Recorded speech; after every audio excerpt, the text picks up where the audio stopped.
Assalamualaikum warahmatullahi wabarakatuh. Perkenalkan, nama saya Putri Salsabila. Saya dari kelas B.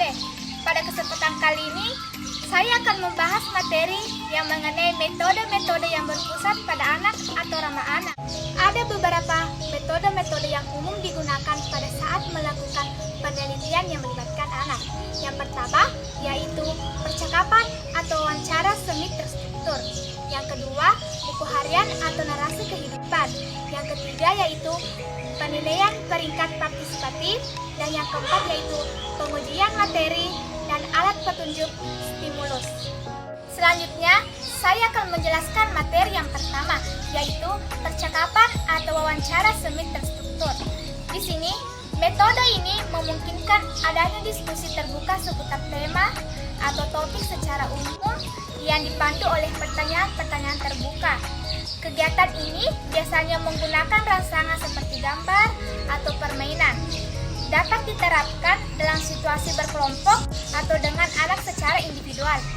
Materi yang selanjutnya yang saya akan jelaskan yaitu buku harian atau narasi kehidupan.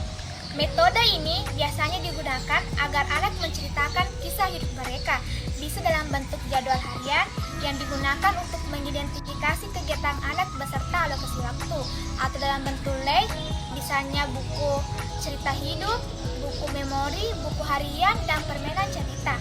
Materi yang ketiga yaitu penilaian peringkat partisipatif.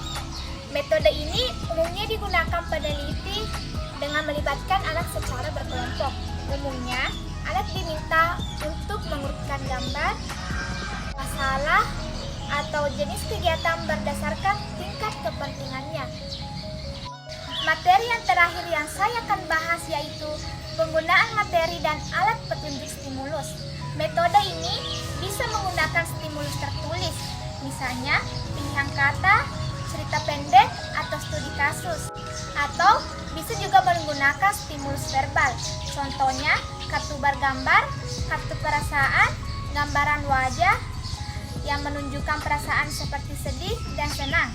Yang terakhir, bisa juga menggunakan benda-benda fisik seperti boneka, wayang, model, atau benda-benda yang dapat disentuh oleh anak. Sekian video singkat dari saya yang mengenai metode-metode yang berpusat pada anak atau ramah anak. Mohon maaf apabila ada kesalahan kata dari saya. Wabillahi taufiq wal hidayah. Wassalamualaikum warahmatullahi wabarakatuh.